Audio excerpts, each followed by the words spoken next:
오늘은 질투하시는 하나님이라고 하는 제목으로 오늘 같이 나누려고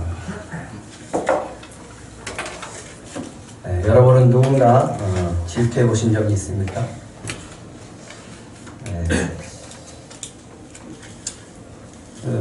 만약에 우리가 사랑하는 연인이 다른 사람에게 관심을 보이거나 눈길을 준다라고 하면 어떤 감정이 생길까요? 이게 바로 이제 질투하는 감정이라고 할 수 있겠습니다. 그림을 한번 보여주실래요? 이게 질투하는 장면이죠. 텍사스 대학 심리학과에서 실험을 했어요. 사람들이 어떤 사람에게 강한 질투를 하게 하는지 이렇게 연구를 했습니다. 여러분들은 누구한테 가장 질투심을 느끼게 되어집니까? 다음 넘겨주세요. 이 질문에서 나온 연구 결과가 그랬습니다. 남자들이 질투를 느끼는 상대 1위, 나보다 착하고 이해심이 많은 사람. 두 번째는 나보다 돈 더 많은 사람. 나보다 더 좋은 직업을 가진 사람. 나보다 외모가 더 뛰어난 사람. 여자는 1위는 동률입니다. 똑같아요. 나보다 착하고 이해심이 많은 사람. 나보다 외모가 더 뛰어난 사람. 나보다 연인에게 더 잘해주는 사람. 나보다 몸매가 더 좋은 사람.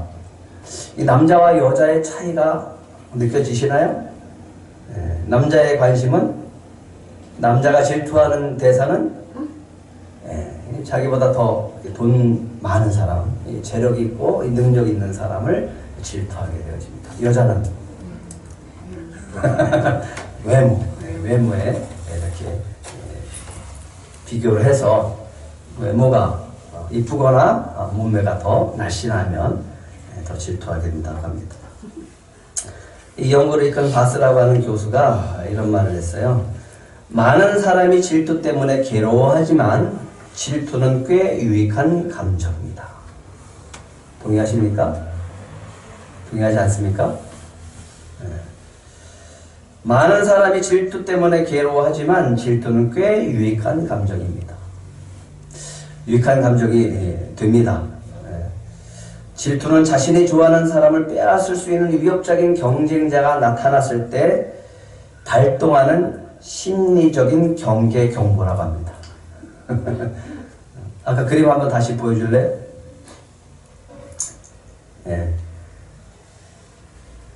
사람들이 질투를 하는데 이 질투를 하게 되어지면 갑자기 이게 경계 경보, 심리 상태의 경계 경보가 일어난다라고 하는 거죠.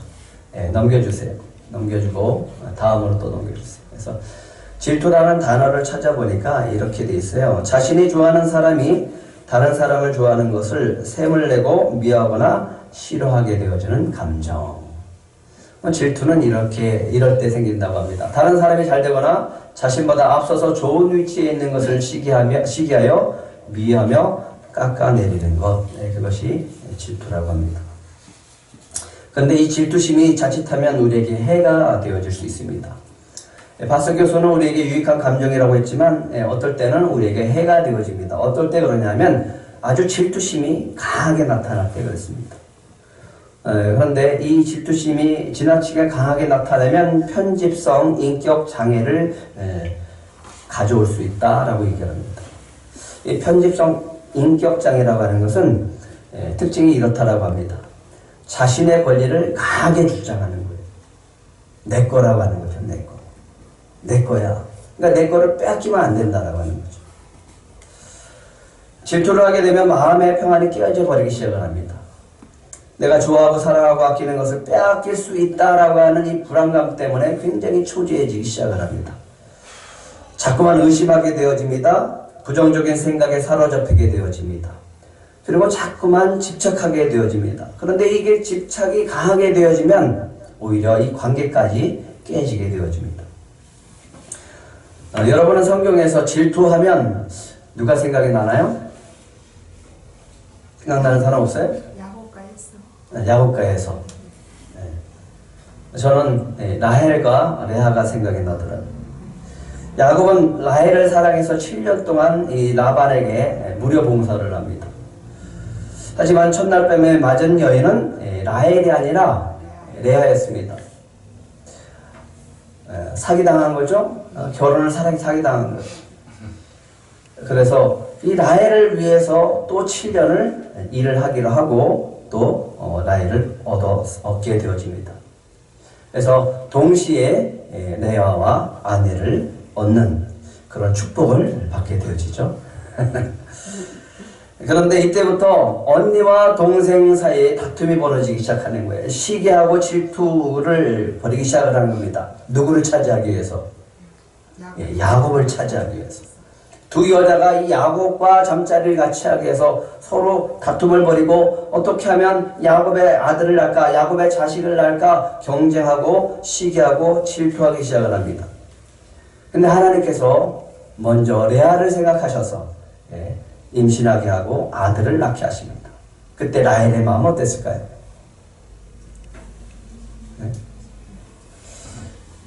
표현을 이렇게 하면 좋을 것 같아요. 미쳐버리겠다. 미쳐버리는 거예요. 그런데 자기는 아기를 못 낳는데 이 야곱에게서 자꾸만 아기를 낳는 거예요. 너무너무 속이 상하죠. 왜 나한테는 자식이 없고 왜 언니한테만 자식을 주시는가? 너무너무 화가 난 거예요. 그래서 야곱에게 매일 밤 바가지를 긋습니다. 뭐라고 하냐면, 여보, 나에게도 자식을 낳게 해주세요. 그렇지 않으면 나 죽어버릴 거예요. 그러니까 야곱이 듣다가 얼마나 힘든지 라헬에게 이렇게 얘기를 합니다. 아니 도대체 나보고 어쩌란 말입니까? 내가 하나님입니까? 아이를 낳게 하시는 분은 하나님이신데 내가 하나님입니까? 나보고 어쩌라고 하는 겁니까? 라고 하면서 그렇게 빈잔을 주게 되어집니다. 그 후에 하나님께서 감사하게도 라헬을 생각해서 아들을 주셨습니다. 라헬에게 아들을 주시고 이 아들을 낳고 얼마나 기뻤는지 그 이름을 하나님이 내 부끄러움을 씻으셨다라고 해서 이름을 뭐라고 줬죠? 요셉을 줬습니다. 요셉. 그런데 요셉의 이름에 또 하나의 의미가 있습니다. 그 성경에 보면 이렇게 돼 있어요. 하나님 또 하나를 더 주세요.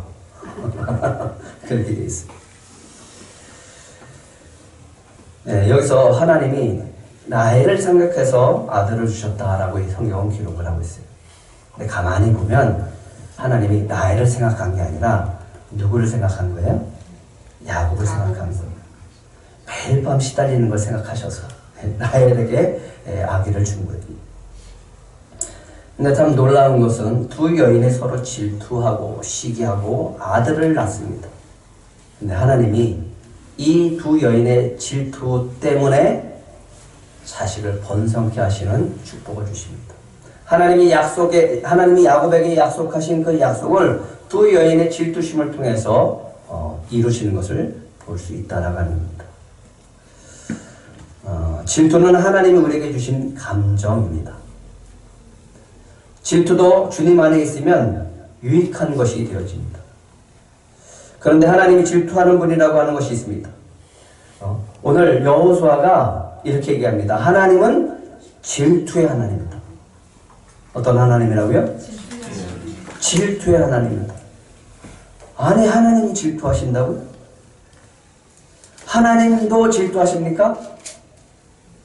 하나님도 질투하시냐고요? 어떻게 하나님이 질투하시나요?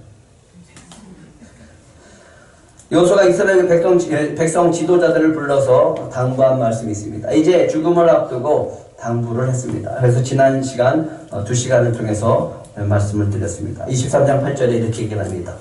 오직 너희 하나님 여호와께 가까이 하기를 오늘까지 행한 것 같이 하라.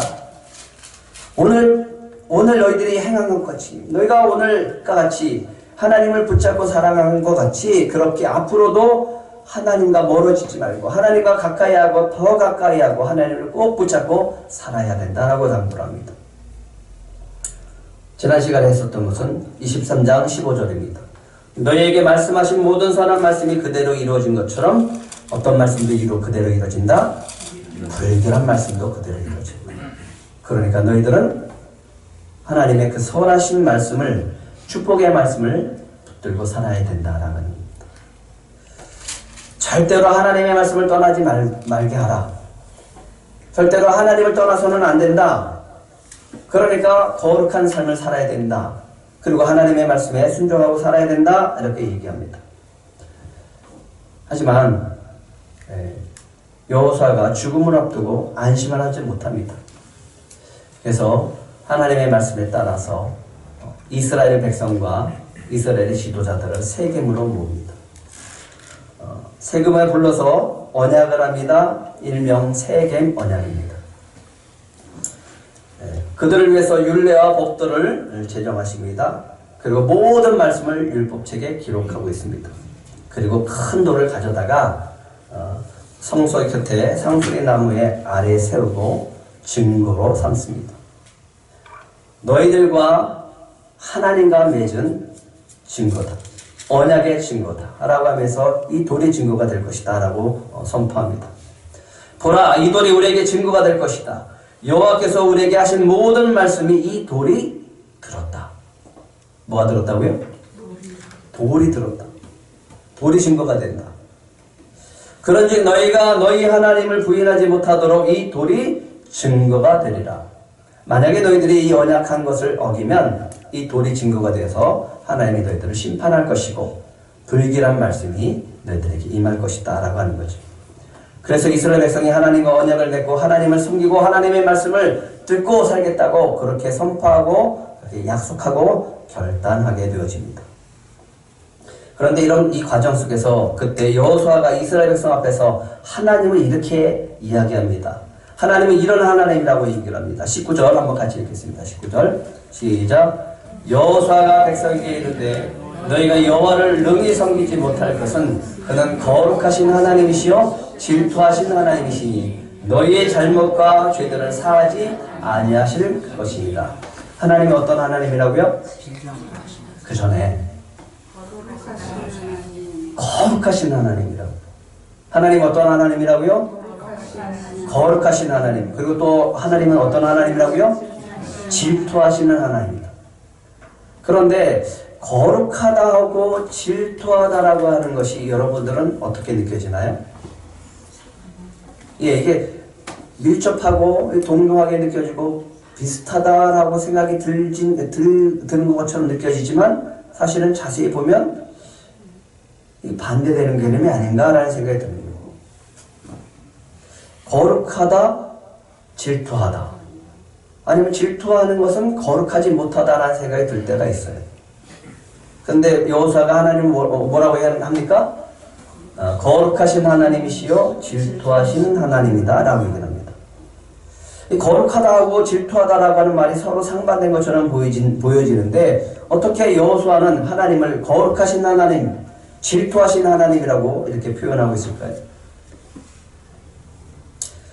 거룩은 하나님의 속성입니다. 하나님의 속성이 뭐라고요? 거룩입니다. 그래서 하나님은 거룩하신 분입니다. 하나님은 이스라엘 백성을 선택하시고 시내 산에서 언약을 주시면서 얘기합니다. 내가 거룩하니 너희도 거룩하라. 너희는 내 백성이 되었으니 거룩해야 된다. 이 말은 하나님이 이렇게 얘기를 하는 거예요. 내가 거룩하니까 너희도 거룩해야 된다. 내가 거룩하니까 너희들도 나를 닮아서 거룩해야 된다라고 합니다. 하나님 이스라엘 백성을 애굽에서 인도해 내시고 시내산에 도착했을 때 모세를 통해서 그들과 언약을 맺습니다. 선포하십니다. 출애굽기 19장 5절 6절 한번 같이 읽겠습니다. 시작. 세계가 다 내게 속하였나니 너희가 내 말을 잘 듣고 내 언약을 지키면 너희는 모든 민족 중에서 내 소유가 되겠고 너희가 내게 대하여 제사장 나라가 되며 거룩한 백성이 되리라. 너는 이 말을 이스라엘 자손에게 전할지니라. 이 말을 전했을 때 이스라엘 백성이 아멘 했어요. 네, 그렇게 하겠습니다. 저희가 하나님 백성이 되겠습니다. 라고 해서 이스라엘 백성이 하나님의 백성이 되어졌습니다. 하나님께 이스라엘 백성을 택하신 목적, 하나님의 소망이 있었습니다. 그 소망이 뭘까요? 그 목적이 뭘까요? 이겁니다. 어떤 민족이 되는 거예요? 내가 세상 모든 민족 중에서 내 소유가 되겠고. 누구 것이 된다고요? 이스라엘 백성이 누구 것이 된다고요? 하나님의 것이 되는 거예요. 하나님이 이스라엘 백성을 보면서 이렇게 합니다. 너희는 내 것이다. 내 백성이다. 그렇게 하시는 이유는 그들을 통해서 이스라엘 백성이 하나님에 대하여 어떤 민족이 된다고요? 제사장 나라가 되며 거룩한 백성이 되리라. 그래서 이스라엘 백성이 해야 될 것이 있습니다. 절대로 거룩하지 않은 모든 것들로부터 멀리 떨어져서 살아야 되는 겁니다. 그래서 하나님은 율법을 주십니다. 다른 민족들처럼 우상 숭배하면 절대로 안 된다고 얘기하세요. 오직 하나님만 믿고 하나님의 말씀을 따라 살아갈 때 하나님은 그들을 기뻐하시고 하나님의 소유된 백성이 된다라고 말씀하십니다. 주님은 우리가 주님을 닮기 원하고 계심을 믿으시기 바랍니다. 근데 그 주님을 닮기 원한다라고 하는데 그 닮는다라고 하는 그 속성 가운데는 뭐가 있냐면 거룩이 들어간다라고 합니다. 그래서 주님을 닮아갈 때 우리가 주님의 기쁨이 되어진다라고 합니다. 그래서 예수님이 산상수훈 가운데 이렇게 얘기를 합니다. 또 넘겨주세요. 예, 마태복음 5장 48절 같이 읽겠습니다. 시작. 그러므로 하늘에 계신 너희의 아버지 온전하신 것 같이 너희도 온전하라. 베드로도 이렇게 얘기를 합니다. 오직 너희를 부르신 거룩한 이처럼 너희도 모든 행실에 거룩한 자가 되라. 기록되었을 때 내가 거룩하니 너희도 거룩할지어다 하셨느니라. 주님 우리를 통해서 기뻐하시기를 원하십니다. 그래서 어떻게 되기를 원하냐면 온전케 되기를 원한다라고 하는 거예요. 온전케 되어진다라고 하는 것은 결국은 어떤 말이냐 하면 누구처럼 되는 거예요? 하나님처럼 되는 거예요. 너희 아버지의 온전하심과 같이 너희도 온전하라. 오직 너희를 부르신 거룩한 이처럼 너희도 모든 행실에 거룩한 자가 되라. 너희도 온전해져라, 거룩해져라 하라고 하는 거예요. 그럴 때 주님이 기뻐하신다라고 하는 겁니다. 주님이 우리를 하나님의 자녀로 불러주심을 믿습니까? 하나님의 자녀는 하나님을 닮은 사람이어야 되는 거예요. 근데 그 닮는다라고 하는 그 속성은 뭐냐면 거룩이라고 하는 거예요. 온전해진다라고 하는 겁니다. 주님이 기뻐하시는 주님 닮은 자녀들이 되시길 축복합니다. 그러면 어떻게 해야 거룩하신 주님을 닮아갈 수 있을까? 이런 말 있죠. 뭐 하면 닮는다. 뭘 하면 닮는다. 사랑하면 닮는다. 그런 말 있죠? 네?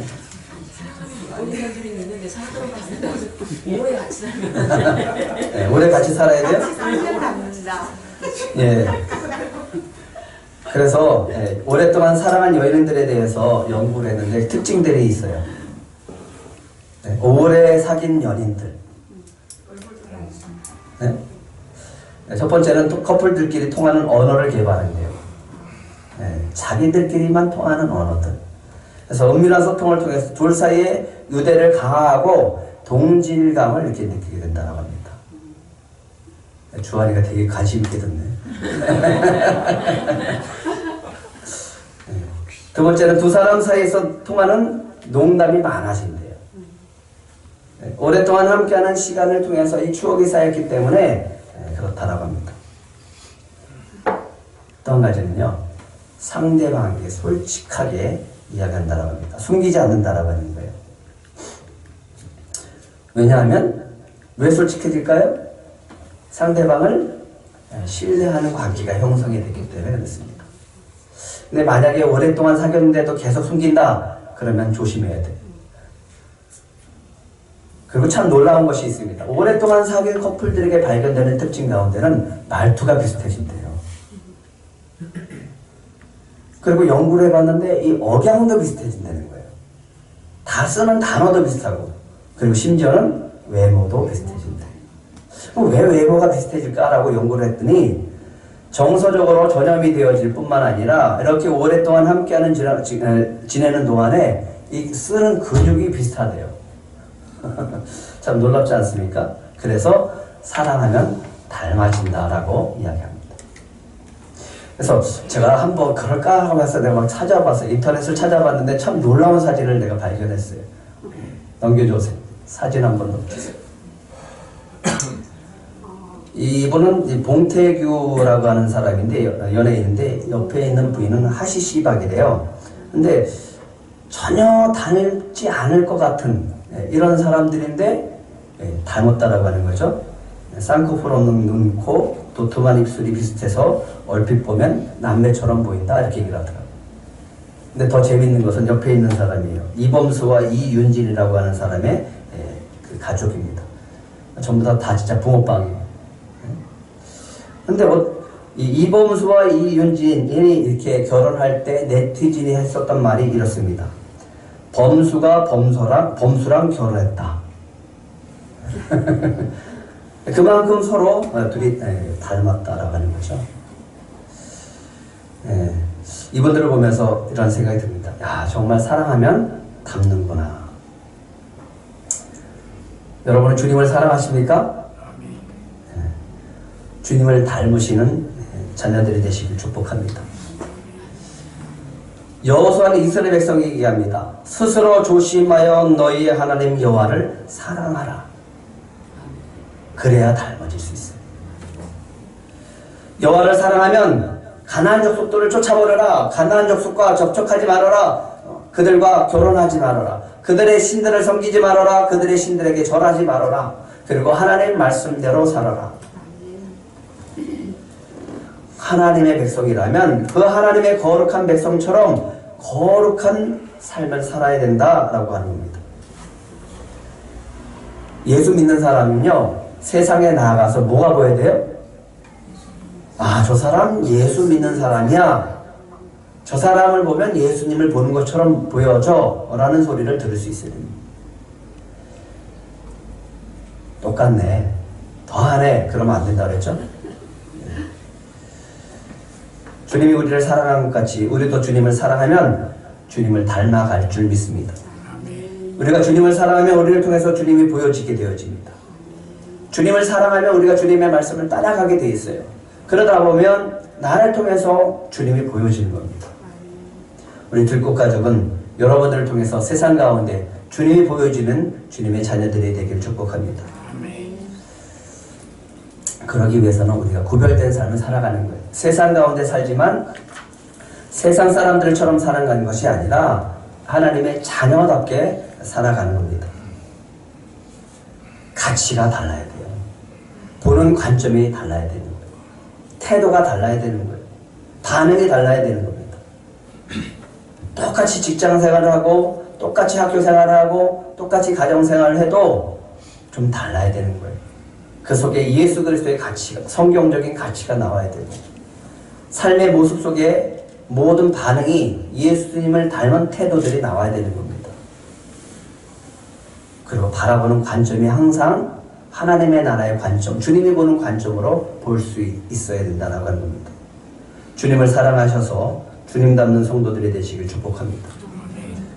근데 여기서 여호수아가 이런 말을 합니다. 너희가 여호와를 능히 섬기지 못할 것은 그는 거룩하신 하나님이시여 질투하신 하나님이시니 너희의 잘못과 죄들을 사하지 아니하실 것임이니라. 아니 분명히 지금 하나님 앞에 언약을 하고 있어요. 아닙니다. 우리는 주님 앞에 신실하게 하나님만 믿고 살아가는 하나님의 백성이 될 것입니다 라고 결단을 했거든요. 우리도 여호와를 섬기겠습니다. 여호와는 우리의 하나님이십니다 라고 고백을 했습니다.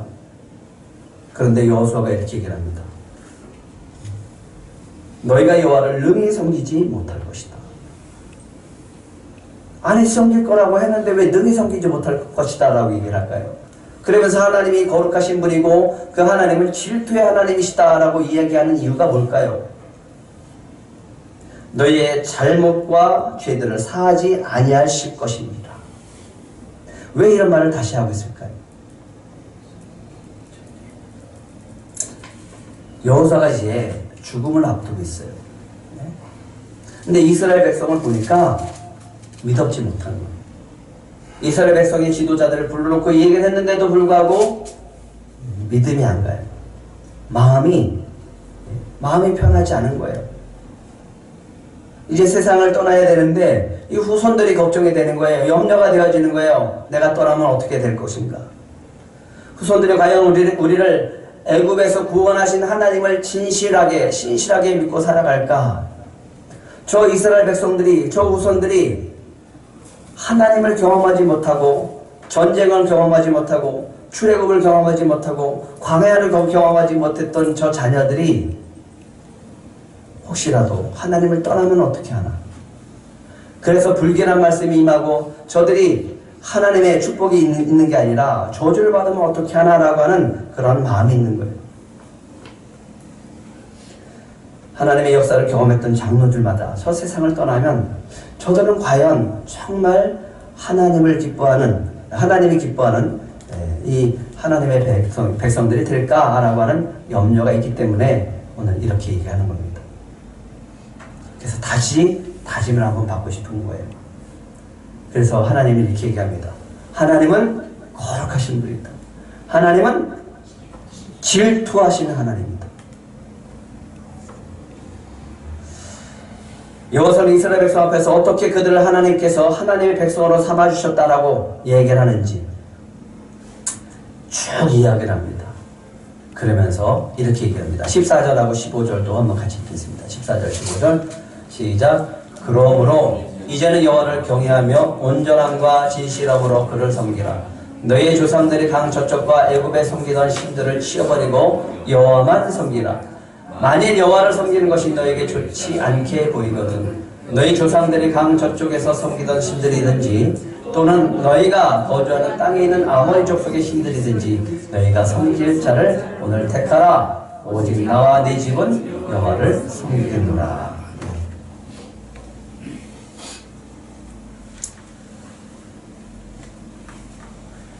여호수아가 이스라엘 백성을 다시 한번 결단하게 합니다. 하나님은 거룩하신 분이다. 하나님은 질투하시는 분이다. 그리고 그 질투 나지 않도록 해야 된다라는 겁니다. 근데 이 질투하시는 하나님은 언제 처음 등장하냐면 시내산에 있을 때 하나님께서 모세를 통해서 십계명을 주십니다.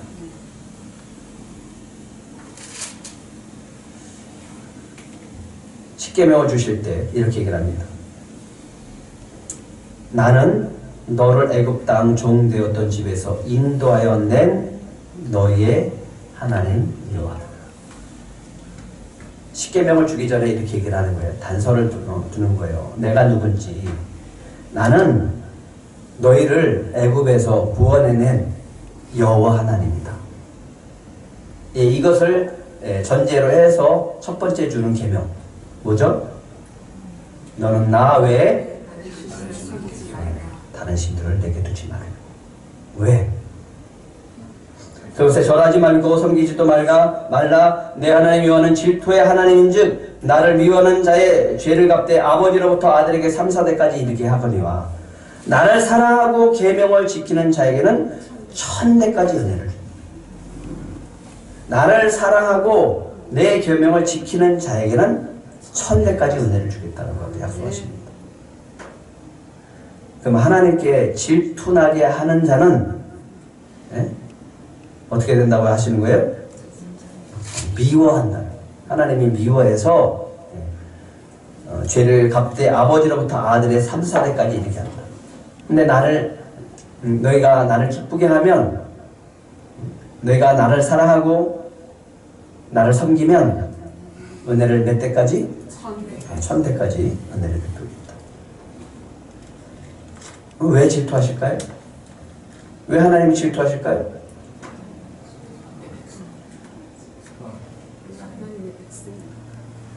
아까 뭐라고 했어요? 출애굽기 19장에 하나님이 이스라엘 백성을 누구의 소유로?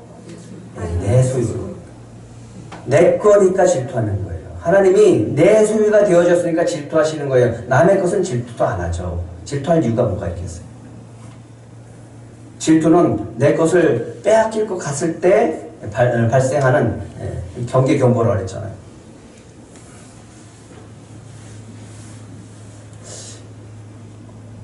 주석에 보니까 이런 말이 있더라고요. 하나님은 절대로 라이벌을 허락하시지 않느니라. 너무 멋지네요. 여러분은 하나님께 어떤 라이벌을 두고 계십니까? 우리 하나님 어떤 분이라고요? 질투하시는 하나님. 질투하시는 하나님. 근데 이 말이 너무 신비롭지 않아요? 하나님도 질투하시네? 아니 내가 나 같은 존재가 뭐 어떻다고 나를 질투하실까? 그만큼 우리를 사랑하시기 때문에 그렇습니다. 그 아들을, 독생자 아들을 대신 죽이시고 우리를 얻으셨는데 얼마나 사랑하시겠어요? 질투하실 만하죠. 여러분은 하나님이 질투하시는 분들입니다. 네? 만약에 여러분들이 다른 라이벌을 두시면 하나님이 끔찍히 질투하십니다. 믿으십니까? 질투의 특징이 있다라고 했잖아요. 자신의 권리를 강하게 주장하게 된다. 내 것을 주장하게 되어지는 거예요. 질투는. 하나님의 것이기 때문에 하나님이 주장하는 것이 질투예요. 이스라엘 백성이 하나님의 소유이기 때문에 하나님이 질투하시고 그 소유권을 주장하시는 거예요. 그래서 여호수아가 이스라엘 백성이 하나님으로 하여금 질투하시는 하나님께 그 질투심을 유발하지 않게 하기 위해서 이렇게 하라고 합니다. 23절, 24절 한번 같이 읽겠습니다. 23절 시작. 여호수아가 이르되 그러면 이제 너희 중에 있는 이방 신들을 치어버리고 너희의 마음은 이스라엘 하나님 여호와께로 향하라 하니니. 24절도 시작. 백성이 여호수아에게 말하되 우리 하나님 여호와를 우리가 섬기고 그의 목소리를 우리가 청종하리이다 하는지라.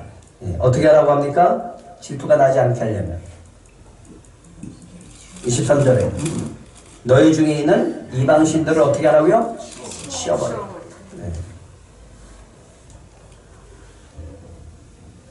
이제 너희 중에 있는 이방 신들을 치어버려요. 그리고 마음을 어떻게 하라? 하나님께. 이 두 가지입니다. 하나님이 싫어하는 거 다 치워버려요. 그리고 마음을 누구한테 두는 거예요? 하나님께 두는 겁니다. 하나님 질투하시는 하나님이십니다. 하나님보다 더 소중하게 여기는 것 질투하십니다. 만약에 그것이 하나님보다 더 소중하게 여겨서 사람이든지 물질이든지 일이든지 더 소중하게 여기면 하나님이 질투하십니다. 그렇기 때문에 그 모든 것들을 과감하게 치워버려야 됩니다. 하나님보다 우선시하는 것이 질투하십니다. 우리가 무엇을 하든지 항상 먼저 하나님을 구하고 시작해야 돼요. 하나님은 항상 우선권을 두고 계세요. 항상 하나님이 먼저 되기를 원하십니다. 그래서 먼저 그의 나라와 그의 의를 구하라고 하십니다. 삶의 우선권이 하나님께 있어야 된다라고 하는 겁니다. 우리의 마음이 하나님이 아닌 다른 곳을 향할 때 하나님은 질투하십니다. 우리의 마음이 다른 곳을 향하고 마음을 빼앗겼을 때 하나님은 질투하십니다. 언제나 우리의 마음이 하나님을 향할 때 하나님은 기뻐하십니다. 만약에 그 마음을 빼앗긴 것, 마음이 하나님을 향해 나아가지 못하게 하는 것 과감하게 치워버리라고 하는 겁니다. 그래서 항상 찾으시기 바랍니다. 항상 찾으시고 항상 구하시고 항상 의지하시기 바랍니다. 그럴 때 주님이 질투가 아니라 기뻐하실 줄 믿습니다. 아까 연구한 그 결과에 보면 사람들이 어떤 상대에게 제일 강한 질투를 하게 된다라고 했죠? 1위. 외모요? 아니에요. 나보다 착하고 이해심 많은 사람. 그런데 이거는 남자든 여자든 똑같아요. 왜 그럴까요? 잘 생각해 보세요. 왜 우리는 남자든 여자든 착하고 이해심 많은 사람에게 질투심을 가장 강하게 느낄까? 내가 부족하니까. 내가 부족한 게 다른 예, 그렇게 생각할 수 있습니다.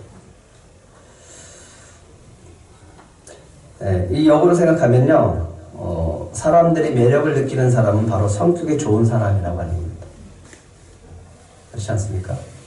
예, 성격이 좋은 사람. 이해심이 많고, 성격이 좋은 사람. 그것이 가장 강력한 매력 포인트가 된다라고 하는 거예요. 남녀 사이에. 예. 그러면 이렇게 하면 되잖아요. 주님이 보시기에 가장 매력적인 사람이 되시면 되잖아요. 어떤 사람이 가장 매력적인 사람일까요? 주님 보시기에 어떤 사람이 가장 매력적인 사람일까요? 아까 얘기했잖아요. 주님을 닮은 사람. 주님을 닮은 사람을 주님은 가장 기뻐하시고 또 주님이 매력 있게 생각한다라고 하는 거죠. 근데 질투하는 사람을 쉽게 그 질투심을 가라앉힐 수 있는 방법이 하나 있습니다. 그 질투심을 콕 집어서 안심시켜주는 방법이 있습니다. 예를 들어서 미모에 대해서 막 질투를 하면 어떻게 할까요? 네? 어떻게 한다고요? 네가 더 이뻐? 네, 맞아요. 내가 보기에는 그 사람보다 당신이 더 이뻐. 당신이 최고야. 그러면 수그러집니다. 성격이 굉장히 괴팍해요. 굉장히 다혈질이고 분노가 항상 가득한 사람이에요. 그런 사람의 질투심을 누르려면 어떻게 해야 돼요? 비록 당신이 그런 성격을 가졌더라도 나는 그런 당신이 더 좋아.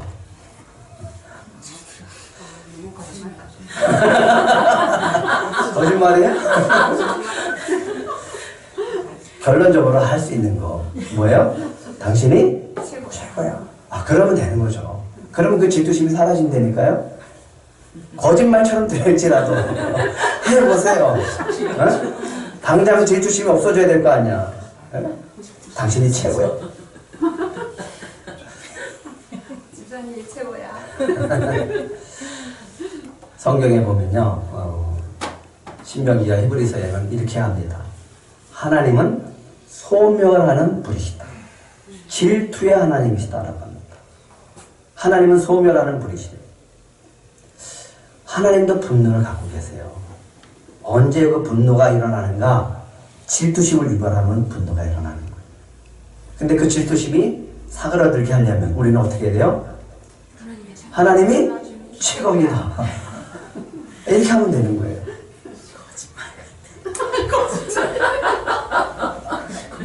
그 거짓말이 진심이 되기를 축복하는 거예요.